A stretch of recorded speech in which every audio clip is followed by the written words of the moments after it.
जुलाई की आज 27 तारीख है और मेरे भाई बहन जो है गार्डन में खूब सारे काम कर रहे होंगे, मैं भी कर रही हूँ जितना जितना मुझसे होता है। तो आज मैं आपको एक खूबसूरत बेल के बारे में बताऊंगी जिसे कि आप कटिंग से तो ग्रो कर ही सकते हैं, बट उसके पत्तों से, लीफ से भी आप उसे ग्रो कर सकते हैं और बहुत ही जल्दी उसकी मॉनसून में जो रूट्स बन जाती हैं। तो अभी मैं आपको रिजल्ट्स भी दिखाऊंगी। नमस्कार जी, मैं मंजू। आज मैं आपको एक बहुत ही खूबसूरत बेल दिखाने वाली हूँ, फूलों वाली बेल।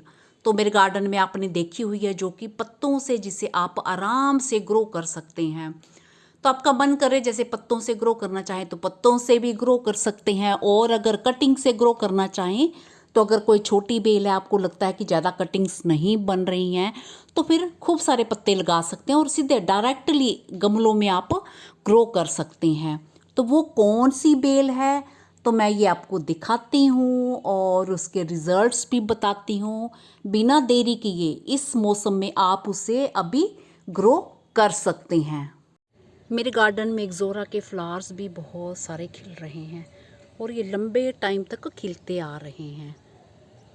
तो चलिए ज़्यादा देर ना करते हुए मैं उस खूबसूरत बेल को दिखा देती हूँ। तो ये खूबसूरत बेल, परमानेंट बेल, जो मैं थाईलैंड से सीड इसका लाई थी। तो आप यहाँ से भी जहाँ भी पानी वाली जगह है वहाँ से इसके पत्ते ले सकते हैं, तो इसे ग्रो कर सकते हैं। और 49 डिग्री टेम्परेचर में ये बाहर रही, कोई प्रॉब्लम नहीं हुई।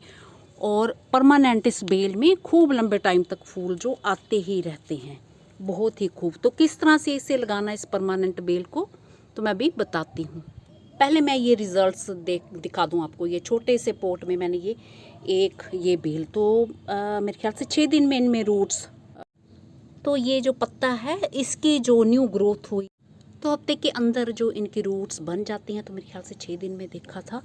तो मैं ये रहने दे रही थी इस पत्ते को कि मैं जो रूट्स दोनों में, इसमें बेल में भी और इसमें भी सेम ड्यूरेशन में रूट्स आए, बट जो ये न्यू ग्रोथ है पत्ते में, ये कुछ दिन बाद आई, तो मुझे इंतज़ार करना पड़ा। तो ये इसको, बेल को मैंने ढक के ये यहाँ तक कट कर दी थी, यहाँ से काटी थी मैंने, ये नीचे से कट करके यहाँ भी कटी थी, एक जगह और भी कहीं लगाई एक हिस्सा। तो ये देखो न्यू ग्रोथ, बड़ी जल्दी ग्रोथ होती है इसकी और पूरा साल भर फूल आते रहते हैं। तो पत्ते वाला अभी मैंने निकाल के नहीं देखा, ये न्यू ग्रोथ है। तो मैं जड़ दिखाती हूँ, तो क्योंकि इसके पास है तो मुझे लग रहा है इसी में ही आई है ये। तो ये मैं ज़रा कैमरा बंद करके आराम से निकालती हूँ, फिर दिखाती हूँ कि कहीं ख़राब ना हो जाए। तो मैंने इससे आराम से निकाल लिया है। तो ये देखिए इस तरह से ये रूट्स देख रहे हैं आप, ये इस तरह से ये, और ये न्यू ग्रोथ साथ में ऐसे, ये देखिए ये न्यू ग्रोथ।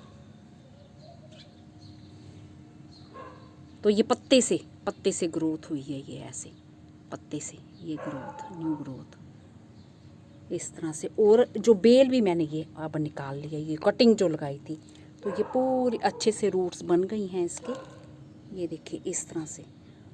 तो ये आप डायरेक्टली कहीं भी ग्रो कर सकते हैं इसे। तो जो अब कैसे ग्रो करना है, पत्तों से चाहे ये ऐसे बना लें, खूब सारे पौधे बना लें, और ये इस ऐसे पत्ते मैंने तोड़ दिए हैं, बस यहीं से कट कर देने हैं ये। तो मेरे पुराने वीडियोस भी हैं, पत्तों से मैंने खूब सारे पौधे बनाना सिखाए हैं, और कई तो पत्तों से बन जाते हैं और कई नहीं। क्रोटोन भी मैंने दिखाए थे, बस ऐसे गड्ढा कर लीजिए, ऐसे गड्ढा कर लीजिए और पत्तों को ऐसे सिंपली ये बस ऐसे, और ये दबा देना है, इस तरह से दबा देना है, ये ऐसे दबा दिया। और इसी तरह से कटिंग को, बिल्कुल कल बारिश हुई है तो मिट्टी बिल्कुल, तो जैसे मैंने ये बेल लगाई है, पत्ते भी सिखाए हैं, बस ऐसे ही ऐसे लगा देने हैं, ऐसे लगा देने।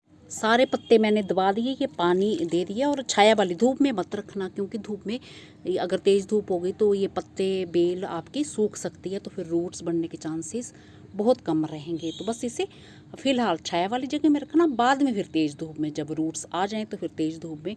और एक गमले खूब सारे लगा सकते हैं, बाद में आप ट्रांसप्लांट उन्हें कर सकते हैं, अलग अलग जगह में कर सकते हैं। तो ये है ना कमाल।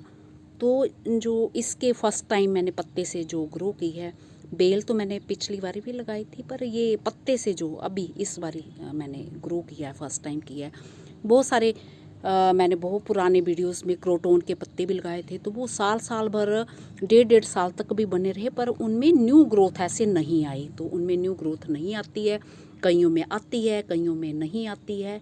तो इसमें तो आ गई है ये इस तरह से, तो मुझे बहुत ही बढ़िया लगा ये। तो अब मैं इनको भी कहीं लगा दूँगी। और तेज़ धूप में ये बेल बहुत अच्छे से चलती है, और अभी बरसात में मानसून में ही इसमें फूल आना शुरू होंगे, और लंबे टाइम तक, महीनों तक इसके फूल जो हैं आते ही रहते हैं। तो इस बेल को आप तालाब के किनारे कहीं देख सकते हैं, और इसका नाम मैंने बता दिया मेरे ख्याल से, मॉर्निंग, जो मॉर्निंग ग्लोरी है, बीच मॉर्निंग ग्लोरी, और या फिर इसे गोट्स फुट वाइन के नाम से भी जाना जाता है। कि इसके पत्ते जो हैं वो बकरी के जो पंजे, जो पंजे नहीं कहते, क्या कहते हैं, पैर ही कहते हैं, जो भी होते हैं, खुर बकरी के, उसकी तरह, उसकी शेप के दिखते हैं, खुर की तरह, तो इसलिए इसका नाम गोट्स फुट वाइन रखा गया है। हार्डी तो ये बेल बहुत ज़्यादा है, इसे अपने गार्डन में ज़रूर ग्रो करें और इसके फूलों का मज़ा लें। मैं तो थाईलैंड से इसका सीड लेके आई थी, बट मेरे गार्डन में इसके सीड तैयार नहीं हुए। फूल बने, फूलों के बाद सीड तैयार नहीं हुए, तो बस कटिंग से ही मैं इसे और पौधे इसके बढ़ा सकती हूँ। इसी के साथ नमस्ते जी, शुक्रिया। और नीचे नीचे से ये बेल जैसे पूरी खाली हो गई थी ना, तो इसमें भी पूरी न्यू ग्रोथ आ गई है बरसात के टाइम। तो कितनी हरी भरी ये पूरी हो रही है। तो नीचे से गंदी जैसी लग रही थी, पर अब ये बड़ी सुंदर लगने लगी है।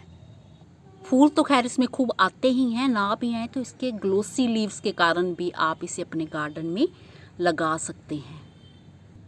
हल्की भुरभुरी मिट्टी में इसे ग्रो करें, और रूट्स आने तक मिट्टी को हल्का मॉइस्ट ही रखें।